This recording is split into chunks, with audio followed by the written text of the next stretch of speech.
Ang Panginoon ay nasa mga simpleng karanasan ng buhay. Ako po si Father Fiel Pareha at ito po ang ating segment, ang Daily Devotion, na kung saan tayo po ay magdarasal, magbabasa at magninilay kasama ng salita ng Diyos sa buong taon. Manalangin tayo. Sa ngalan ng Ama, ng Anak at ng Espiritu Santo. Amen. Halina, Banal na Espiritu, liwanagan mo ang aming puso at isip nang maunawaan at may sa buhay namin ang iyong salita. Amen. Our Bible passage for today is from the Gospel of St. Mark chapter 4, verses 26 to 32, and I read it for you.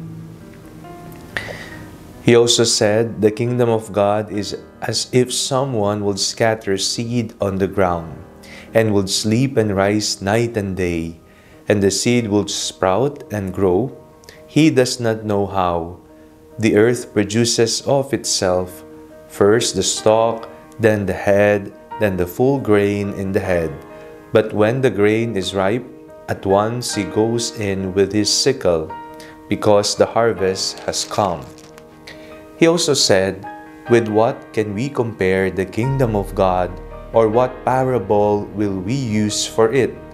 It is like a mustard seed, which, when sown upon the ground, is the smallest of all the seeds on earth. Yet, when it is sown, it grows up and becomes the greatest of all shrubs, and puts forth large branches, so that the birds of the air can make nests in its shades." Madalas po hinahanap natin ang Panginoon sa mga magarbo, sa mga aparisyon, sa mga engrande, sa mga kababalaghan na hinahanap-hanap natin sa ating pananampalataya. Kapag may nabalitang umiiyak na larawan ng Birhen, dagsaan ng mga tao. Kapag naman may nabalitang mayroong Santo Niño na sumasayaw, bakit dumadagsa rin ng mga tao? Kapag may nabalita na may isang pari na nagpalakad ng lumpo, gumaling sa mga may sakit, dagsaan ang mga tao. Para bang ang ating pananampalataya ay para sa magarbo at engrande lamang, para sa mga malalaking bagay lamang na kailangang makita para maniwala tayong mayroong Panginoon. Ang ating binasang ebanghelyo sa araw na ito ay isang patunay na ang Panginoon ay nasa mga simpleng karanasan ng buhay. Sa kanyang pagpapahayag, ang ating Panginoong Jesucristo ay palaging gumagamit ng mga normal na bagay na pang-araw-araw na nakikita natin. Sa ating binasang ebanghelyo, napakinggan po natin kung papaanong ginamit ang binhi ng mustasa, kung papaanong isinalarawan ang pagtubo ng isang binhi hanggang sa ito ay mamunga. Mga normal na karanasan ng ating buhay, dito po natin makikita na ang Panginoon ay naroon din sa mga simple nating karanasan sa buhay. Minsan nga sa ating pakikipag-usap sa isang nagtitinda ng balut, baka doon mo marinig ang boses ng Panginoon.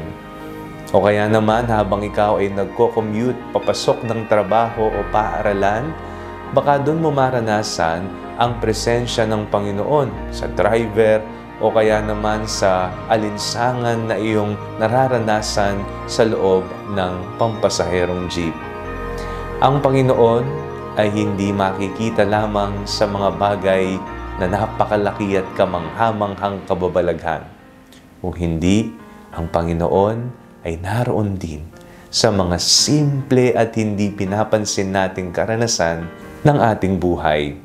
Kaya isa pong malaking hamon sa atin na pagnilayan at tingnan araw-araw.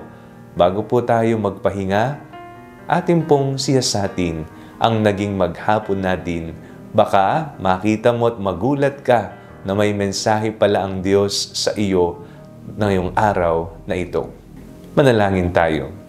Panginoong Jesucristo, turuan mo ang aming mga puso na siyasatin ng aming maghapon upang malaman namin ang iyong mensahe at nais ipagawa sa amin. Amen. Sa ngalan ng Ama, ng Anak at ng Espiritu Santo. Amen. Huwag po ninyong kalimutang i-like ang video ito, mag-comment po kayo and share it with your family and friends. Ang Panalangin Bago Matulog ay may sariling Facebook page na po.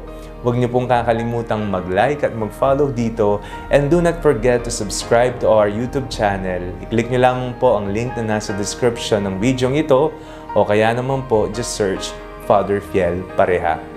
Kung nais niyo naman pong maging updated sa mga kaganapan ng ating pagpapahayag, you can join our broadcast channel dito po sa ating Facebook page. God bless you po.